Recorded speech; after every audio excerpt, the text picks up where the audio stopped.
I want to acknowledge the spirit of the ancestors through time and the knowledge of the wisdom that they knew through time.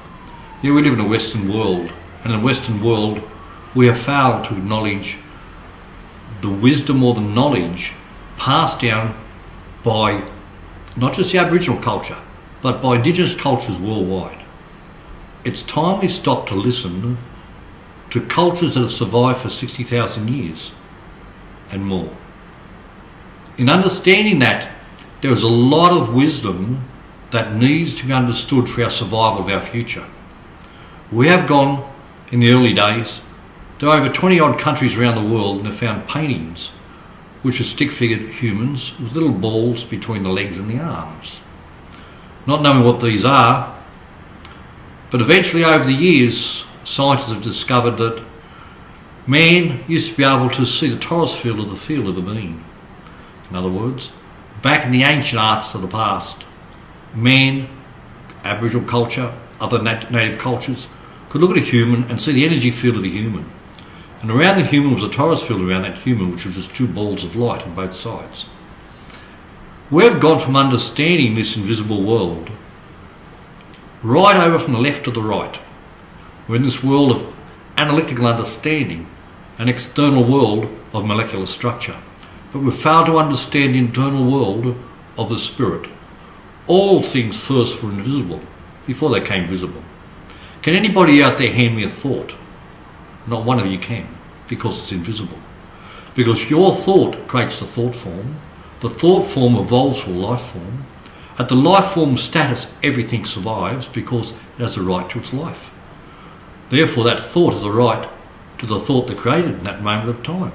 Therefore, it will reproduce itself in that moment of time and set itself up. You now become the host of your own creation. And as a host of your own creation, that life form reproducing itself is attempting to take over you.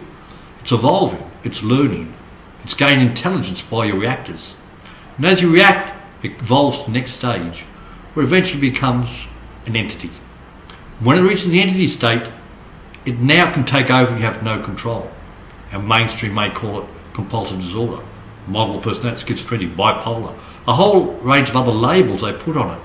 But the moment you put a label on something, you deny it of all the other possibilities that it could be in nature. Because the moment you put a label on it, you have now created it through your intent into the creation that you perceive it to be, and that is what it will be. It's understanding, we need to get back to understanding these ancient knowledge of how the universe works and survives. I'll be doing a number of segments down the track. Some of those will be on animal spirits and how they interfere with humans, people with Tourette's. We have times spirits that enter human bodies through reciprocal exchange of energy.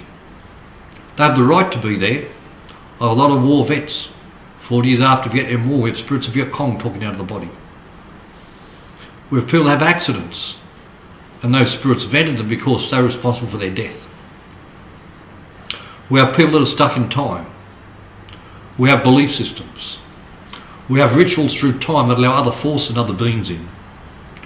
So down the track I'm going to be doing 10-minute segments of a number of areas, introducing you into some of the old knowledge that's out there of the dimensions of the world that we live in.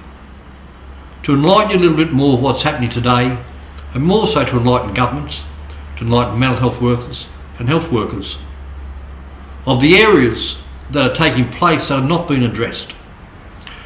You know, in children's hospitals you have over 50% of cases where there's no physical understanding of the illness that they've got. How many of those are cases that have come from the past that the children are stuck in and reliving those traumas until they're cleared? These are some of the areas we'll be going into down the track.